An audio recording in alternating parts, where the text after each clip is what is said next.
If you're over 70 and you still have your driver's license in Australia, you need to watch this video right now because the rules that you thought you knew have already changed, and thousands of senior drivers across the country have no idea. Some have already lost their license without any warning. Some have been hit with fines they never expected, and some have failed medical tests they didn't even know they were required to take. This is not about the future. This is happening right now in every single state and territory across Australia. Welcome back to Move Smart AUSC, the channel that keeps you informed, keeps you prepared, and makes sure you never get caught off guard when it comes to living smart in Australia. If you're new here, hit that subscribe button right now because we cover the topics that actually matter to you, especially if you're navigating life in Australia after 60. Today's topic is one of the most important we've ever covered, and I want you to stay until the very end because the information in the final section could literally save your license. Let's talk about what's really going on with senior driver rules in Australia and why so many people have been completely blindsided by these changes. For many older Australians, driving is not just a convenience, it is independence. It is the ability to get to a doctor's appointment on your own. It is picking up the grandkids from school. It is doing the grocery run, visiting friends, staying connected to the community. Losing your license doesn't just mean losing a card in your wallet. For many seniors, it feels like losing a piece of who you are. That's why what's happening right now across Australia is so serious, and why it's critical that every senior driver understands exactly what is being required of them. Here is the reality. Australia does not have a single national standard for senior drivers. Each state and territory sets its own rules, its own age thresholds, and its own medical testing requirements. And in recent times, several states have updated or tightened these requirements quietly, without major public announcements, and often without reaching the people who are most affected. In New South Wales, drivers aged 75 and over must obtain an annual medical assessment from their doctor confirming they are fit to drive. This is not optional. If you do not have an updated medical certificate on record, your license can be canceled. The rules around conditional licenses have also become stricter, meaning that if a doctor places conditions on your driving, such as only driving within a certain distance from home or only during daylight hours, those conditions are now being more rigorously enforced. Breaching a conditional license is treated as a serious offense. In Victoria, the rules are somewhat different but equally important. There is no mandatory age-based medical test in the same way as New South Wales. However, VicroAds has the authority to require a medical review at any time if there are concerns raised, including by a family member, a GP, or even a hospital following an admission. Many seniors in Victoria have been surprised to find that after a routine hospital visit, a notification was sent to VicroAds requiring them to undergo a driving assessment before their license could be retained. Queensland has its own framework that requires drivers over 75 to carry a medical certificate at all times when driving. This certificate must be renewed annually, and it must be signed by a registered medical practitioner. In Queensland, if you are stopped by police and cannot produce this certificate, you can face immediate license suspension. This is a rule that many Queensland seniors were not fully aware of until it was too late.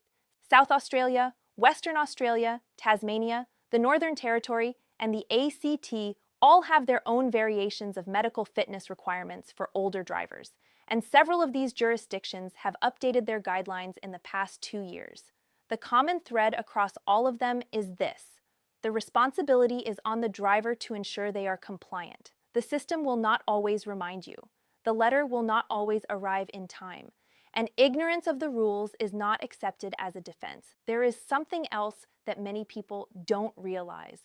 Even if you have not received any notice from your state's licensing authority, your GP has an obligation under Australian law to report to the relevant authority if they believe you may no longer be medically fit to drive safely. This can happen without your knowledge. It can happen based on conditions like diabetes, heart disease, sleep apnea, vision changes, or even certain medications that affect reaction time and cognitive function. A doctor who fails to report a patient they believe poses a risk on the road can face serious professional consequences. So many doctors are now being more proactive than ever, and that means more seniors are finding their licenses under review without expecting it. There is also a growing push in several states to introduce or expand the use of on-road driving assessments for seniors above a certain age. These are practical tests, similar to the original driving test, where an occupational therapist or licensing officer assesses your actual driving behavior on the road. In some states, these are already being required for certain license renewals. In others, they can be triggered by a medical report. If you fail one of these assessments, your license can be canceled or heavily restricted, and the appeals process can be lengthy and stressful. So what should you actually do right now to protect your license and stay on the road legally and safely? The first and most important step is to speak to your GP as soon as possible. Have an honest conversation about your driving fitness. Ask them directly whether they are aware of any conditions or medications that could affect your driving. Get clarity on whether there is anything in your medical file that has already been flagged or that could trigger a review. It is far better to have this conversation proactively than to be caught off guard. The second step is to contact your state's licensing authority, whether that's Service NSW, VICROADS, TMR in Queensland, or your equivalent and ask specifically what requirements apply to your age group right now. Ask about medical certificates, conditional license rules, and whether you are due for any assessment. Keep a written record of the information they give you. The third step is to make sure your medical certificate, if required in your state, is up to date and that you carry it with you every single time you drive. This is a simple thing, but it is the kind of thing that can cost you your license if you forget it at the wrong moment. And the fourth step is to consider a voluntary driving assessment.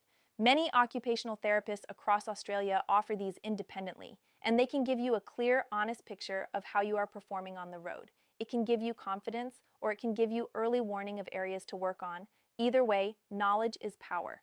Staying on the road in your senior years in Australia is absolutely possible, and for the vast majority of older Australians, there is no reason that should change anytime soon. But the rules have changed, they are being enforced more seriously than before, and the only way to protect yourself is to stay informed and stay ahead of the process. Here at MoveSmart AUS, we will keep bringing you the updates that matter. No fluff, no filler, just real information that helps you live smarter and stay independent longer. If this video helped you today, please share it with someone you know who is over 70 and still driving.